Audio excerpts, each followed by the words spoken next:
Bueno, habíamos visto el viernes pasado el intenso conflicto social que va a atravesar la obra de David Ricardo, conflicto social y político, que aparece concentrado en la puja entre la burguesía industrial y la clase terrateniente. Y en este punto, y a partir de allí, se va a desenvolver uno de los aspectos más importantes, con mayor proyección de la obra de David Ricardo, que es su teoría sobre la renta diferencial del suelo, que va a constituir indudablemente un arma teórica en la disputa de la burguesía industrial inglesa con los terratenientes. Ustedes recuerdan que habíamos visto cómo, en el caso de David Ricardo, es a partir del precio de las mercancías colocadas en el mercado que luego se va a producir una distribución de la riqueza social entre salario, renta y ganancia. Y esa distribución debe responder inexorablemente al valor total de la mercancía. A partir de allí comienzan a construirse una serie de leyes relacionadas con la distribución de la riqueza entre estos ítems. Por ejemplo, tenemos la cuestión de la ley de hierro del salario, es decir, el salario representando inexorablemente un conjunto de bienes que hacen a la subsistencia del trabajador, y por lo tanto, si esos bienes cuesta más trabajo producirlos, bueno, esto va a llevar a que el salario en términos de medios de subsistencia tenga que absorber una parte mayor del producto total y conducir a una caída de las ganancias. En Ricardo, un aumento de salarios en los términos en los cuales estamos estudiando, es decir, no un aumento real, no mayores bienes a comprar por el trabajador, sino simplemente que el alimento y el trigo es más caro, un trigo y alimento más caro que lleva un salario más caro, bueno, obliga a una reducción de las ganancias. Bueno, la tercera pata de este armado, decisiva, es la cuestión de la renta del suelo. Entonces vamos a estudiar rigurosamente cómo se despliega la cuestión de la renta diferencial en Ricardo. El primer punto importante es cómo Ricardo define la cuestión de la renta. Textualmente él señala que es la parte del producto de la tierra que se le paga a sus dueños por las propiedades originales e indestructibles del suelo. Bueno, esta definición es interesante. ¿Por qué? Porque señala que en realidad hay un pago, hay un reconocimiento a los propietarios de la tierra por propiedades del suelo que nada tienen que ver con sus propietarios, es decir, las propiedades originales e indestructibles. En otros párrafos de la obra de Ricardo aparece esa fertilidad textualmente como un regalo de la naturaleza. En este punto, bueno, Ricardo busca enfatizar, incluso indirectamente, el carácter parasitario, superfluo de la función social del propietario del suelo. Lo que aporta el propietario del suelo no lo construyó él. Son propiedades de la tierra que no tienen que ver, ¿no es cierto?, con esfuerzo alguno. Bueno, a partir de allí, entonces Ricardo va a construir la teoría de la renta diferencial, que va a estar fundada, ¿no es cierto?, en dos cuestiones centrales. La primera es la cuestión del rendimiento decreciente de las tierras que son sucesivamente colocadas a cultivo. En el análisis de Ricardo, él señala correctamente que en realidad los cultivos suelen ubicarse allí donde las comunidades perciben que la tierra puede tener un rendimiento mayor, por ejemplo, cerca del curso de los ríos. Y luego, en la medida que los cultivos deben expandirse porque hay una mayor demanda de tierras, bueno, la frontera agrícola se va a ir extendiendo hacia las tierras de sucesiva menor fertilidad. Es decir, cada nueva parcela que se añada seguramente registrará un rendimiento, una fertilidad inferior a las que ya nosotros fueron aportadas. Bueno, luego va a aparecer nuevamente este componente tan importante en la obra de Ricardo, que es el problema de la competencia. Es decir, al lado de los terratenientes, de los propietarios del suelo, tenemos los arrendatarios capitalistas, es decir, los que alquilan tierras que compiten entre sí por el alquiler de las tierras sucesivamente más fértiles. Es decir, hay una competencia entre arrendatarios capitalistas para poder lograr, ¿no es cierto?, las tierras de mayor rendimiento. Cuando se agotan las de cierto rendimiento, bueno, se compite por las que le siguen y así sucesivamente. Entonces, naturalmente, hay un pago de renta que tiene que ver, en primer lugar, con la condición original de la tierra como bien no reproducible, es decir, limitado, y luego por esta condición de no uniformidad del rendimiento de la tierra, ¿no es cierto? Donde las sucesivas parcelas van teniendo, ¿no es cierto?, un rendimiento inferior. Vamos a detenernos ahora en dos conceptos. Vamos a usar el pizarrón del Zoom. Espero que no nos falle.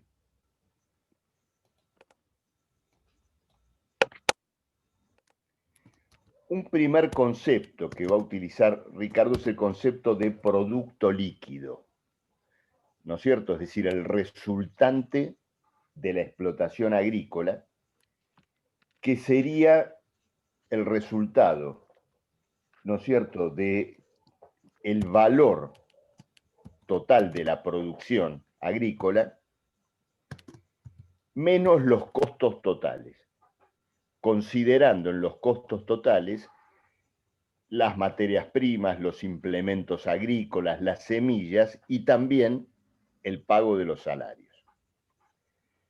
Ahora bien, ese producto líquido, por lo tanto, si ya ha deducido todos los costos vinculados a la producción agrícola, debe distribuirse entre renta y ganancia.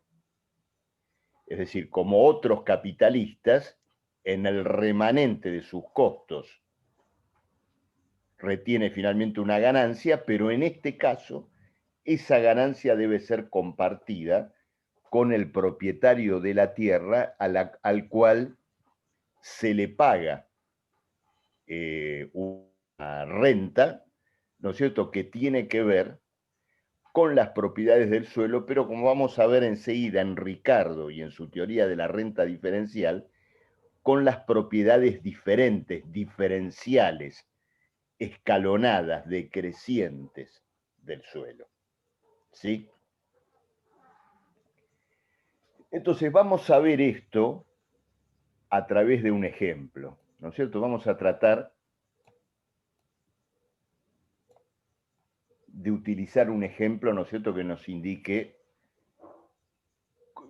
cómo se da, digamos, este proceso de creación de la renta diferencial. Vamos a suponer que tenemos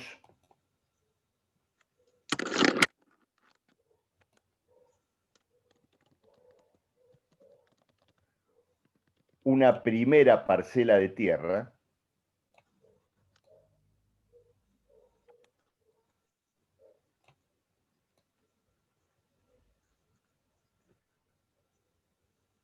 vamos a suponer que en un diagrama de barras estamos identificando a esta primera parcela de tierras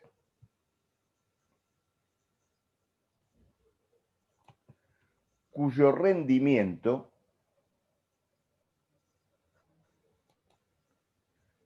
por ejemplo, su rendimiento por hectárea, vamos a suponer en kilogramos de un cierto cereal, ¿no es cierto?, fuera igual a 100.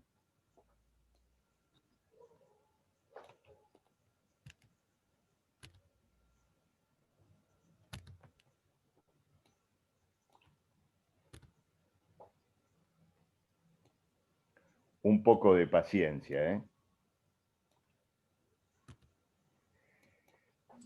Vamos a suponer que tenemos una primera parcela de tierra cuyo rendimiento es igual a 100. ¿Qué quiere decir esto?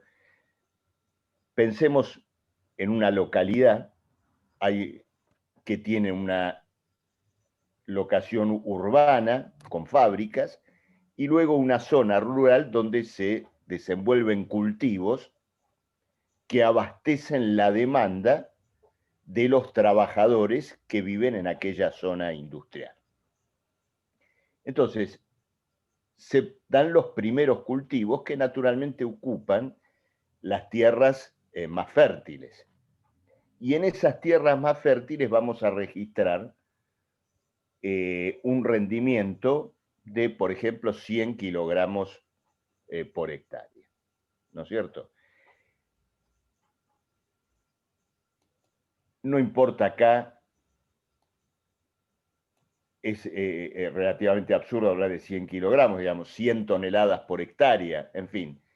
La unidad acá no importa, digamos, simplemente estamos tomándolo a título de ejemplo. Supongamos que fueran 100 toneladas por hectárea. Bueno, en tanto, todas las tierras presentes en este rendimiento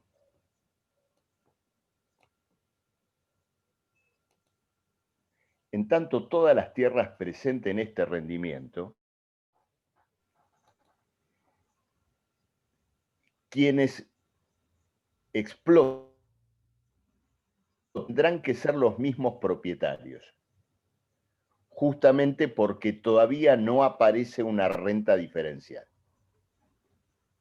Es decir, lo que vamos a tener acá es alguien que es propietario de un campo, decide explotarlo, contrata trabajadores, ¿no es cierto? Y logra un producto líquido de 100, donde no aparece la renta todavía, porque propietario y explotador del campo son una misma figura, por ahora. Ahora bien, vamos a suponer que en el distrito industrial se instalan nuevas fábricas y naturalmente vienen a vivir más trabajadores. Por lo tanto, aumenta la demanda de alimentos. Al aumentar la demanda de alimentos, es necesario extender los cultivos a nuevas tierras, a las tierras progresivamente menos fértiles. Por ejemplo, a las tierras linderas, a estas tierras que rinden 100 toneladas por hectárea. Entonces, efectivamente, nos vamos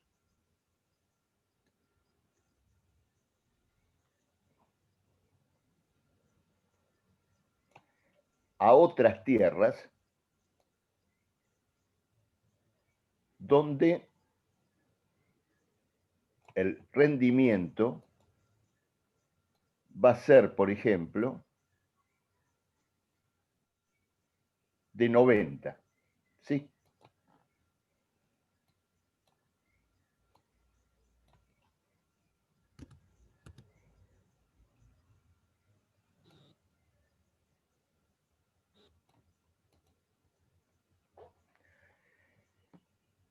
Entonces, acá aparecen propietarios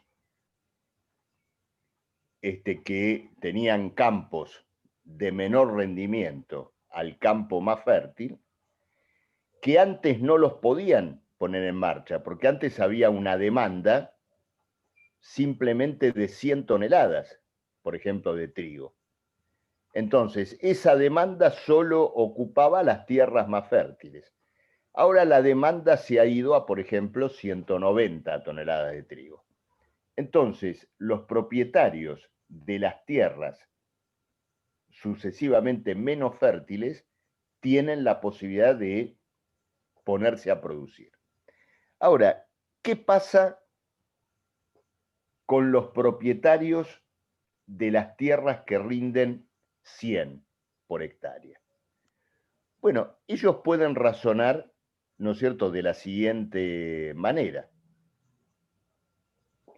Dicen, si en este momento se están alquilando tierras que rinden 90 por hectárea, yo podría muy bien alquilar mi tierra y dejar de trabajar. Es decir, vivir de la renta de mi tierra. ¿Cuál es la renta? ¿Cuál es la renta diferencial? Bueno, la renta diferencial es, valga la redundancia, la diferencia entre el rendimiento de la tierra menos fértil en explotación y la tierra en cuestión, en este caso, la tierra más fértil.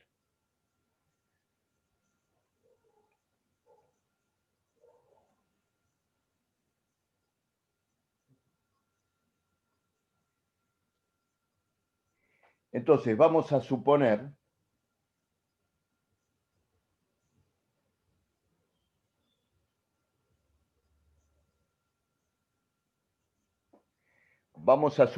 que viniera un arrendatario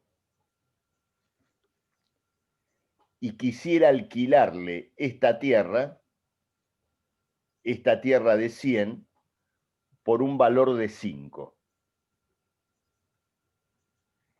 Entonces, el dueño con toda la razón le diría, mira, por 5 no te lo alquilo, por el equivalente de 5 toneladas, ¿no es cierto? Le dice, te pago, te doy, digamos, del cultivo total de 100, te doy 5.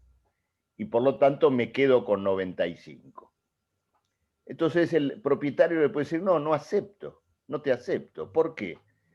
Porque vos pretendés quedarte con un rendimiento neto de 95, pagándome 5, cuando si fueras a las tierras aledañas, ponerte a producir en ellas solo te daría 90 de rendimiento. Por lo tanto, el precio del alquiler o renta que equipara los rendimientos de todas las tierras colocadas a producción sería, en este caso, 10.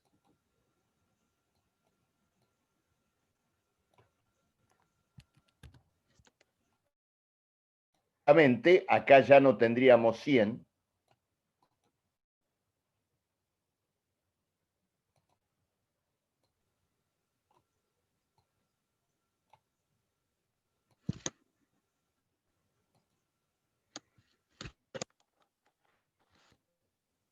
sino que el rendimiento neto del arrendatario capitalista sería solo de 90. 10 debería cederlo en concepto de renta o de alquiler. Bueno, ahora sigue el proceso de mayor ocupación industrial, mayor afluencia de obreros y por lo tanto mayor demanda de alimentos. Al producirse otro salto en la demanda de alimentos, bueno, hay que pasar a tierras de menor rendimiento todavía.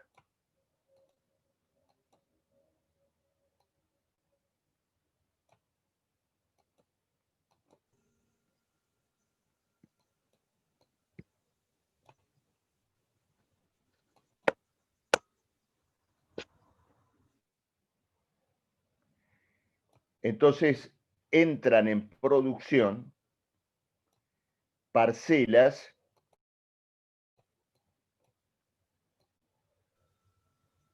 que rinden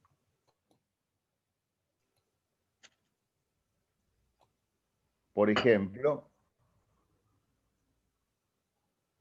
80.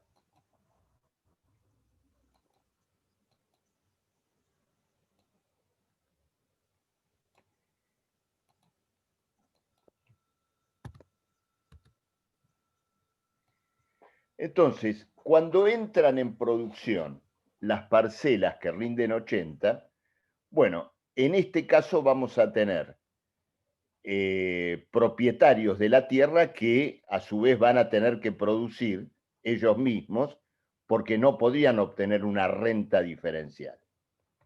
Pero los propietarios de la tierra que rinde 90 se avivan y dicen, no trabajemos más.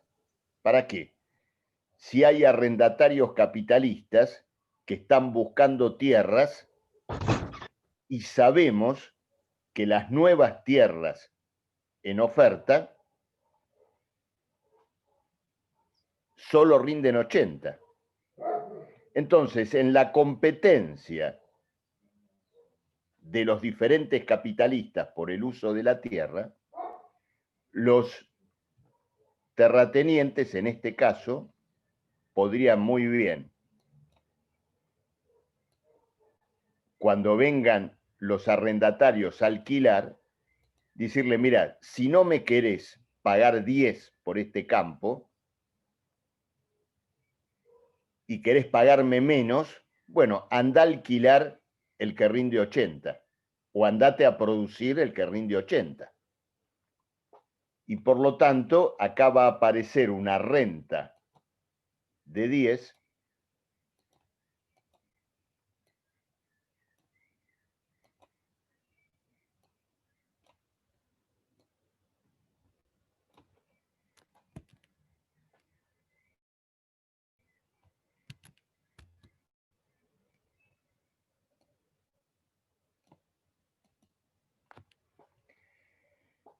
¿Qué pasa?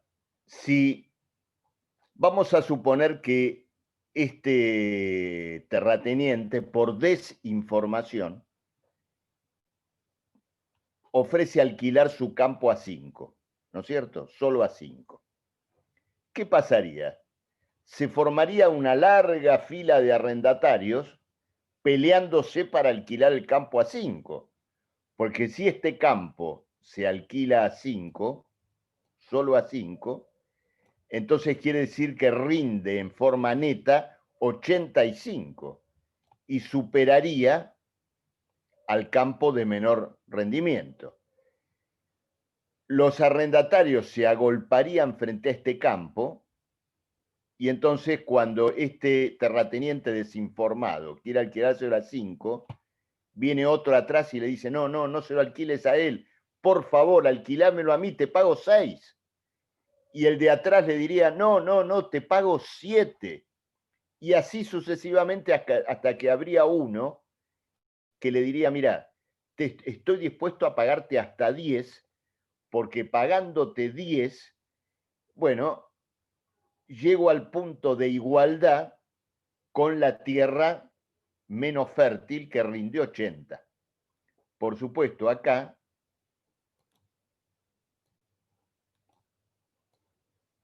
esto ya no deja un rendimiento neto de 90, sino de 80.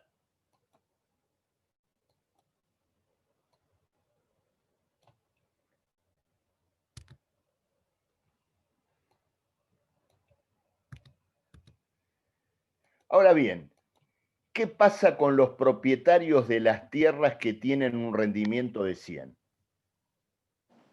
¿Qué pasa cuando se enteran que ya hay tierras en producción que solo rinden 80? Bueno, no haría falta siquiera que se tuvieran que enterar. ¿Por qué? Porque si entran en producción tierras de 80, y ellos solo alquilan el campo a 10, entonces quiere decir que esta tierra rinde 90. Cuando entra en producción la tierra de 80 y acá el alquiler es solo de 10, vamos a tener acá formada la larga fila de arrendatarios capitalistas peleándose para alquilar el campo y naturalmente ofreciendo un alquiler mayor. ¿Y hasta cuánto va a llegar el alquiler de este campo cuando entre el campo de 80? A ver, ¿hasta dónde estarían dispuestos los arrendatarios a pagar alquiler en este caso? Hasta 20. Correcto, 20. Es decir, que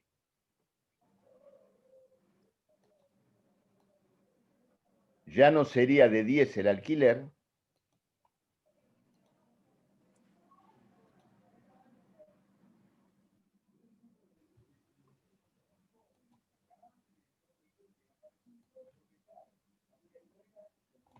tendríamos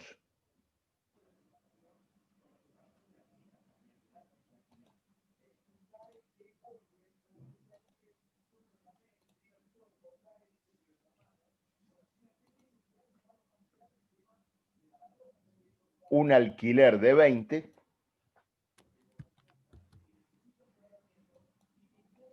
y un rendimiento neto para el arrendatario capitalista de 80. Es decir, la competencia entre los arrendatarios por el alquiler del suelo iguala el rendimiento de los arrendatarios capitalistas y premia con una renta diferencial a las tierras de acuerdo a su rendimiento relativo o diferencial. Bueno, de esta manera, Ricardo desenvolvió, ¿no es cierto?, su teoría de la renta diferencial, que de alguna manera ha sido adoptada o abordada, ¿no es cierto?, por la economía política desde Ricardo en adelante, y simplemente para desarrollar una mayor ilustración sobre este tema, digamos que la renta del suelo urbano, es decir, el fenómeno contemporáneo de la renta del suelo urbano, es decir, la renta del suelo en las grandes ciudades, sigue la misma dinámica del fenómeno de la renta diferencial que analiza Ricardo para las tierras agrícolas. Pensemos, ¿no es cierto?, en una gran ciudad o pensemos en una ciudad del conurbano bonaerense, por ejemplo, donde la urbanización comienza, por ejemplo, al lado de la estación de tren, de un cierto casco céntrico que muchas veces justamente está caracterizado, ¿no es cierto?, justamente por eso, por la estación de tren. Bueno, la tierra tiene un determinado valor en ese lugar. Resultado del crecimiento poblacional, el casco urbano se va extendiendo hacia, digamos, cada vez más lejos de la estación de tren.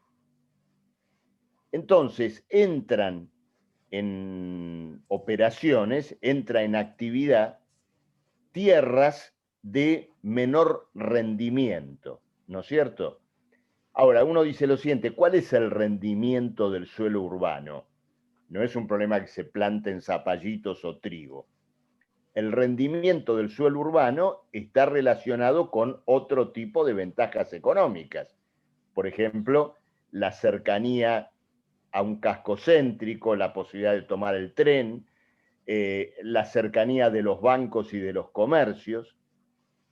Y entonces, a medida que se extiende la urbanización cada vez más lejos de ese casco céntrico, sube la renta del suelo urbano.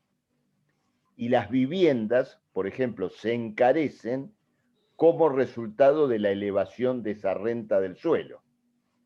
Si uno piensa, uno dice lo siguiente, bueno, muy bien,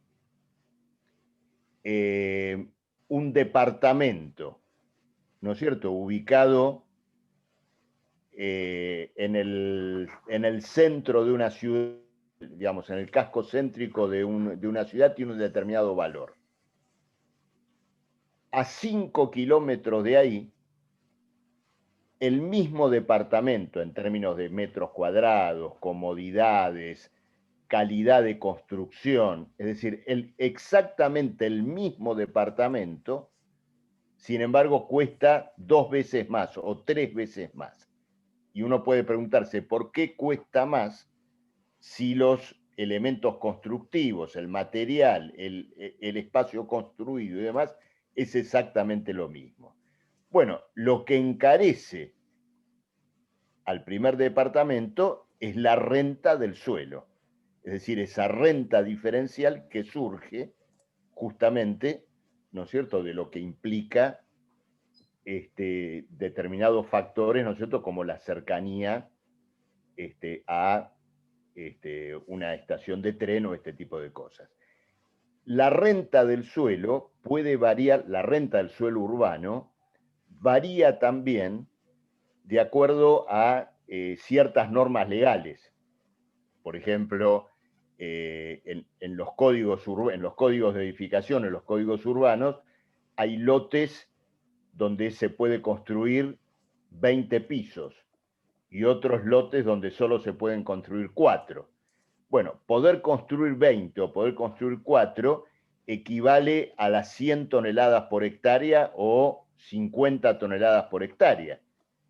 Es conceptualmente exactamente lo mismo. Por eso, uno de los grandes negociados que se arman en las legislaturas y en los consejos deliberantes es cambiar el código de edificación urbano. Por ejemplo, un lote de tierra, por la varita mágica de una votación, puede pasar a permitirse la construcción de 4 pisos a 40 pisos. Y por lo tanto, quien compró ese lote ha sido premiado con la varita mágica porque lo compró cuando la renta del suelo permitía construir 4 pisos y ahora tiene un lote donde se puede construir 40 pisos, ¿no es cierto? Pero simplemente coloco el ejemplo para que ustedes vean cómo esta lógica que desarrolló Ricardo puede también, ¿no es cierto?, estudiarse en lo que tiene que ver con algo tan importante contemporáneamente como la renta del suelo. Si uno piensa, por supuesto que esa renta del suelo, los factores que terminan contribuyendo a la forma de esta renta diferencial pueden cambiar con el tiempo. Hoy tenemos una renta especial que es el acceso al aire puro. Ustedes han visto que desde que estalló esta pandemia se ha desatado una demanda de lotes y de tierras en zonas relativamente alejadas de los centros urbanos, ¿no es cierto? Y esto tiene que ver con que, bueno, hay distintas capas de la sociedad que tienen miedo de vivir en el casco céntrico y por lo tanto empieza a formar parte de esta renta del suelo el acceso, ¿no es cierto?, al aire puro, que pasa a ser, por lo tanto, también un bien relativo producible, ¿no es cierto?, para utilizar el lenguaje de Ricardo, y por lo tanto, parte, ¿no es cierto?, de la economía mercantil. Bueno, hago una... y seguimos y vemos las preguntas antes de continuar.